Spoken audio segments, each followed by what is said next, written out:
여러분 안녕하십니까? 트레이더 정우입니다. 자, 오늘 XRP의 가격은 3,390원대에서 거래가 되고 있고요. 전일 대비 역시나 추가 하락이 나왔고 시장 분위기도 굉장히 무거운 상태입니다. 그래서 이 하락의 결과를, 하락의 이유를, 하락의 원인을 잘 알고 있는 것이 중요할 것 같은데, 단순한 조정이었다라기보다는 거시경제 이벤트였죠. 역시나 이벤트가 겹친 결과였습니다. 특히나 셧다운 종료라는 재료와 그 후에 나와버린 파월의 위험한 메시지가 시장을 정면으로 강타를 했어요. 원래 셧다운이 끝나면 시장이 안정되고 비트코인과 알트코인까지 자연스럽게 반등하는 흐름을 기대를 하죠. 근데 암호화폐 시장은 정반대로 움직이고 있습니다. 그 이유는 단순한 공포였다기보다 역시나 명확한 논리가 존재를 했었어요. 자, 오늘 영상에서는 역시나 셧다운 종료가 왜 이번에 호재로 작용하지 못했는지, 그리고 파월의 발언이 시장을 얼마나 강하게 뒤흔들었는지, 그리고 이러한 환경에서 XRP 가격이 3,390원대가 되었는데 어디까지 빠져줄 수 있을지, 이 세 가지를 간단하게 하지만 깊이 있게 풀어드릴 겁니다. 오늘 영상을 끝까지 보시면 지금 흔들리는 시장이 도망쳐야 될 자리인지, 그리고 오히려 준비해야 될 자리인지 확실하게 판단이 되실 수 있을 거예요. 자, 그럼 바로 시작합니다. 자, 셧다운 종료, 왜 호재가 아니라 불확실성의 확대였냐? 셧다운 종료가 바라는 거는 어찌됐든 시장의 정상화였습니다. 자, 셧다운이 걸리면 경제지표 발표 자체가 멈춥니다. 첫 번째 고용지표, 두 번째 CPI, 세 번째 PPI, 네 번째 소비 지출, 다섯 번째 연준의 지역별 보고서. 이런 데이터가 나오지 않으면 연준은 방향성을 잃게 돼 있어요. 그래서 보통은 셧다운 종료는 불확실성의 해소로 들어가고요. 그리고 여기서 시장의 안정으로 들어가죠. 이 공식이 성립을 합니다. 하지만 이번에는 상황이 완전히 달랐어요. 자, 셧다운 중단 이후에 파이낸셜 타임즈는 파월의 말을 이렇게 보도했습니다. 우리는 지금 안개 속을 걷고 있다. 데이터가 너무 부족하다. 즉 셧다운이 끝났어도 데이터 발표가 오늘 내일 바로 복구가 되는 것이 아니고 연준은 여전히 정책 판단의 기준을 확보하지 못했습니다. 자, 여기서 느낀 시장의 공포는 셧다운 자체가 아니라 데이터가 없기 때문에 연준이 움직일 수 없다라는 현실이었어요. 이 발언으로 인해서 불확실성이 줄어든 게 아니라 더욱 짙어진 거죠. 자, 리트워스는 문제를 이렇게 정리했습니다. 셧다운은 연준이 가장 원하지 않는 이벤트였다. 정책의 가시성을 거의 뺏어버렸다. 즉 셧다운 종료가 시장을 살리는 호재가 아니라 정책을 더 혼란스럽게 만드는 변수가 되었던 거죠. 자, 이러면 시장이 어떤 선택을 할까요? 정답은 한 개입니다. 정말 듣기 싫은 단어죠. 위험자산 회피. 가장 먼저 털리는 게 결국에 비트코인, 이더리움, XRP 같은 코인들이죠. 그래서 지금 시장이 흔들리는 건 XRP 때문도 비트코인 때문도 아닙니다. 거시경제가 암호화폐 투자자들의 발목을 잡은 거예요. 자, 그런데 여기서 포인트가 있죠. 불확실성이 짙어졌다라는 거지. 만약에 금리 인하를 하지 않겠다, 이렇게 가고 있지는 않은데 만약 시장은 안 한다 쪽으로 급격하게 치우친 경향이 있는 것 같습니다. 그래서 사실 이 불확실성이 100% 일어날 부분은 아니었다라는 거고, 이게 단기적으로만 지속될 수 있는 확률도 있다라는 거죠. 자, 그리고 마저 살펴보면 셧다운 종료보다 더 큰 문제는 그 직후에 열린 파월의 발언이었습니다. 파월의 핵심 메시지의 세 줄 요약을 해보자면, 금리 인하는 가능성이 있지만 지금 판단할 근거가 없다. 시장의 기대감을 박살내는 발언이었고요. 두 번째로 데이터를 거의 못 보고 있다. 연준이 자기들조차 확신이 없었어요. 자, 세 번째, 노동시장 A&D 인플레가 동시에 개선될 때만 정책이 전환될 것. 매우 보수적인 발언을 했습니다. 즉 시장은 금리 인하 가능성이라는 희망을 가지고 있었는데 그렇게 쉽게 인하할 생각 없어 라고 선을 그은 거죠. 이 말 한마디에 암호화폐 시장은 곧바로 흔들렸습니다. 파월의 발언 직후에 비트코인은 역시나 큰 하락을 기록했고 그 뒤에는 알트코인들이 줄줄이 무너졌습니다. 특히 고래들이 파월의 발언 직전에 XRP와 도지와 페페 등 메이저 알트코인 숏을 쌓았다는 데이터가 확인됐죠. 정말 열받는 부분인데 이건 시장이 파월 발언을 악재로 받아들였다는 명백한 증거입니다. 즉 이번 하락은 내부적인 문제가 아니라 거시경제 변수로 인한 충격파였고요. XRP 가격이 3,400원대죠. 지금 400원대까지 밀린 것도 결코 이상한 흐름은 아니었습니다. 자, 그러면 XRP의 지금 가격 앞으로 어떻게 해석해야 될까? 여러분들이 많이 궁금해하시는 포인트입니다. 첫 번째로는 XRP는 자체 이슈로 밀린 게 아니라는 점은 알아야 돼요. 리플 재판이 일어난 것도 아니고요.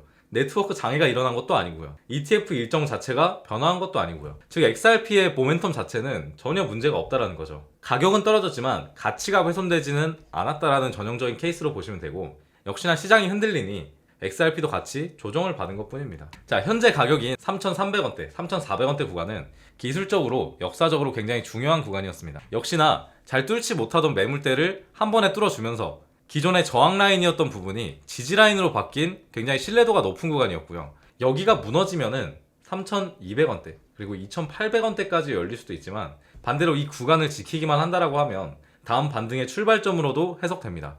자, 그래서 단기적으로 제일 중요하게 봐야 되는 거, 3,300원 밑으로 떨어지는 강력한 거래량이 나오는지. 이 부분이 나오면 아무리 리플의 진성 투자자든 진짜 믿고 간다 뭐 이런 말을 하시든 단기적으로는 매도를 하는 게 낫습니다. 왜냐면 3,600원대가 센 지지라인이었는데 몇 번이나 무너졌죠. 그렇기 때문에 남은 구간이 3,300원대밖에 없습니다. 야, 여기 구간이 무너진다라고 하면은 2,800원대까지 깨질 가능성이 있기 때문에 차라리 다시 잡는 한이 있다고 하더라도 3,300원이 무너지지 않기를 바라야겠고요. 반대로 이 구간을 지키기만 하면 다음 반등이 나올 수 있는 모멘텀은 살아있다 라고 보시면 됩니다. 자, 지금 시장은 방향성이 없다라는 부분은 아니고요, 방향성을 찾는 단계로 돌아갔어요. 자, 연준이 다음 메시지를 던질 때까지는 누구 하나가 사실 먼저 급발진하는 이유가 없습니다. 먼저 달릴 이유가 없어요. 그래서 지금 시장에서 지금 바로 들어가야 된다는 생각보다는 조건이 갖춰질 때 들어간다는 전략이 훨씬 현명합니다.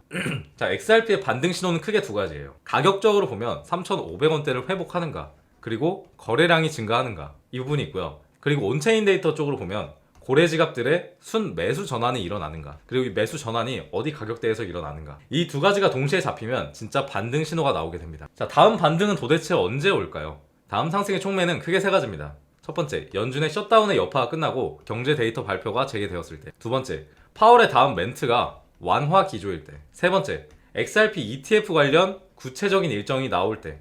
이 중 하나라도 발생하면 가격이 다시 반등할 가능성이 굉장히 높습니다. 특히나 ETF에 관련 재료는 시장에 모멘텀을 단숨에 끌어올릴 수 있는 재료예요. 오늘의 가격대 3,400원대 구간은 시장 전체가 흔들린 여파로 인한 어떻게 보면 나올 수밖에 없는 조정이었습니다. 자, 셧다운의 종료, 파월의 보수적 발언, 그리고 데이터의 공백, 기관의 숏포지션 증가, 이 네 가지가 동시에 나온 것 치고는 오히려 잘 버텨주고 있는 편이라고 생각을 합니다. 이 네 가지가 동시에 나온 정말 1년에 몇 없는 특별히 케이스였거든요. 하지만 XRP 자체는 멀쩡합니다. 역시 오히려 이런 눌림에서 준비하신 분들이 다음 상승을 더 수월하게 타게 된다는 점 반드시 알고 계시면 좋을 것 같아요. 여러분, 제가 마지막으로 드릴 이야기는 큰 가능성이 있는 또 다른 코인입니다. 왜냐면 지금 나온 뉴스들이 사실 굉장히 중요한 시그널이기 때문이에요. 자, 우선은 9월 5일에 네이버와 두나무가 지분 교환을 한다는 소식이 전해졌습니다. 자, 두나무는 여러분들 잘 아시다시피 업비트를 보유하고 있는 한국 회사입니다. 자세한 내용을 살펴보면 두나무 측에서 밝히길 내달 하순쯤, 그러니까 다음 달 말쯤에, 11월 말쯤에 네이버와 포괄적 주식 교환 등을 논의할 예정이다. 자, 이게 무슨 의미냐면 기업 간의 거래가 아니라 국내 최대 포털과 국내 최대 거래소가 서로 이해관계로 묶인다는 뜻입니다. 한번 생각해 보십시오. 자, 지금까지 코인에 대해서 딱히 관심을 보이고 있지 않던 네이버 그룹이 코인에 한번 제대로 올인해 보겠다, 이런 말인 겁니다. 자, 이게 보통 규모가 아닌 거죠. 자, 여기 기사에서 보면 양사 합병으로 인해서 단일 최대 주주는 송치영 두나무 회장이, 2대 주주는 기존의 대주주였던 네이버가 될 것으로 전망하고 있다고 했습니다. 자, 그리고 이 부분이 중요한데 직접적인 지분율 외에 실질적 지배권은 네이버가 갖는 것으로 알려졌다라고 말하고 있어요. 그리고 스테이블 코인 등 신사업에 적극 도전한다라는 말이 있습니다. 자, 네이버가 주도하고 있는 신사업, 뭐가 있을까 생각해보면 우리가 어떤 코인에 투자를 해야 되는지 답이 나온다라는 거죠. 자, 지금 네이버가 가장 미친 듯이 가져오고 싶어하는, 점유율을 가지고 싶어하는 분야는 딱 하나밖에 없습니다. 바로 AI예요.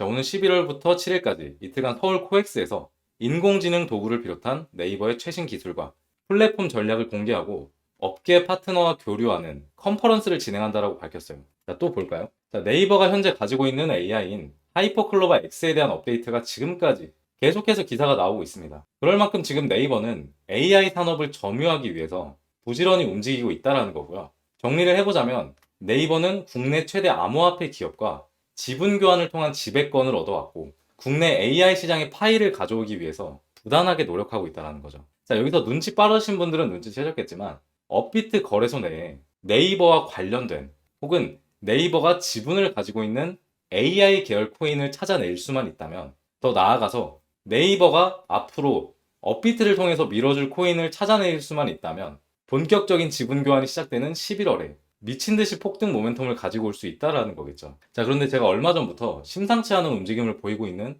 코인을 하나 발굴을 해왔습니다. 자, AI 코인 중에 네이버가 실질적으로 지분을 가지고 있는 코인이고, 그리고 업비트에 상장해 있고 아직 시세가 나오지 않은 코인은 현재 이 코인이 유일합니다. 자, 차트상으로도 기사가 나오기 시작한 9월 5일부터 갑자기 거래량이 나오고 있는 흐름을 보여줬고요. 그리고 최근에는 갑자기 역대급 거래량이 들어오더니 다음날에 다시 빼버리는 흐름을 2번 연속으로 보여줬습니다. 현재도 빠지고 있어요. 자, 뭔가 이상하죠? 한동안 거래량이 쭉 끊겼던 코인인데 갑자기 기사가 나오기 시작한 날부터 매집이 들어왔고, 그리고 여기 이상하리만큼 개미 털기가 좀 빠르게 진행됐습니다. 매집을 좀 급하게 하고 있다. 저는 이렇게 바라보고 있고요. 그리고 개미 털기가 빨리 나온다라는 거는 좀 시간이 없다. 지지부진하게 횡보시켜서 개미들을 떨굴 생각이 없다. 우리는 좀 급하다. 이런 부분으로 해석을 해볼 수가 있습니다. 자, 그리고 전반적인 흐름에서 아직 시세가 제대로 한 번도 나온 적이 없고요. 상장한 이후로 시세가 한 번도 나온 적이 없고 계속 매집만 하는 흐름을 보여줬었던 코인입니다. 자, 그만큼 시세가 나오게 되었을 때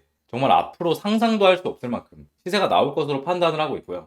사실 호재 없이 차트로만 본다고 하더라도 상장하고 나서 밑으로 쭉 빠지는 흐름을 보여준 다음에 바닥 구간을 지지하고 거래량이 나오고 급등하는 코인들이 많은 걸로 봐서 차트만 봤을 때도 좀 괜찮은 코인이다, 이렇게 보고 있습니다. 차트만 보더라도 사실 개인적으로 매수를 좀 진행해 봤을 코인이라서 좀 더 기대를 하고 있는 코인이고요. 자, 다시 한번 말씀드립니다. 국내 최대 플랫폼 기업인 네이버, 그리고 국내 최대 코인 거래소인 업비트가 손을 잡았고 시너지를 낼 수 있는 코인들이 분명히 있을 거라는 거죠. 심지어 네이버는 신사업으로 AI 분야를 깊게 파고 있어요. 지금 업비트에는 AI 코인들이 시세를 계속해서 만들어주고 있는데, 만약에 두 개의 회사가 동시에 밀어주는 AI 코인이 있다. 그 코인은 단순히 시장 트렌드를 넘어서 네이버 생태계와 업비트라는 거래소 파워를 동시에 받는 수혜 코인이 되는 겁니다. 제가 지금 보고 있는 종목은 바로 이 흐름 속에서 가장 큰 수혜를 받을 가능성이 가장 높다라고 생각하는 코인입니다. 그런데 제가 이걸 영상에서 공개할 수는 없는 이유가,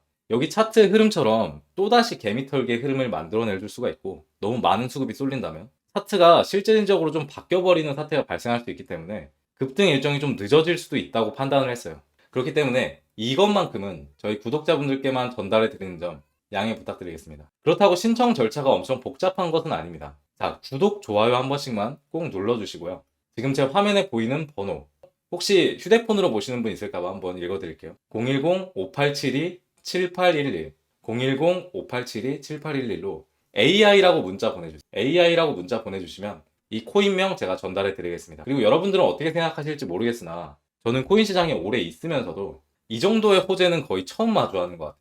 그만큼 엄청난 기회로 판단을 하고 있고요. 시세가 한 번도 나오지 않은 코인인 만큼 정말 최소한 상장가까지만 간다고 하더라도 692%의 상승률을 보여줄 수 있고요. 저는 호재의 규모상 거의 100배 상승의 모멘텀까지 생각을 하고 있습니다. 자, 여러분들이 이 기회를 잡아보셔서 코인 시장 졸업하셨으면 좋겠다는 마음입니다. 그리고 항상 영상 시청해주시고 구독자분들께 제가 드리는 큰 선물이니까 꼭 받아보시고 수익 크게 내셨다면 저한테 감사하다고 한마디만 전달해주시면 저는 만족합니다. 본격적으로 급등 상승이 나올 수 있는 구간은 11월 말부터입니다. 이 부분 확실하게 인지를 하고 계셔야 될 것 같고, 이 부분만 확실하게 인지시켜드리고, 그리고 오늘 영상은 여기서 마무리해보도록 하겠습니다. 자, 여러분들이 코인 시장을 졸업하는 그날까지 트레이더 정우였습니다.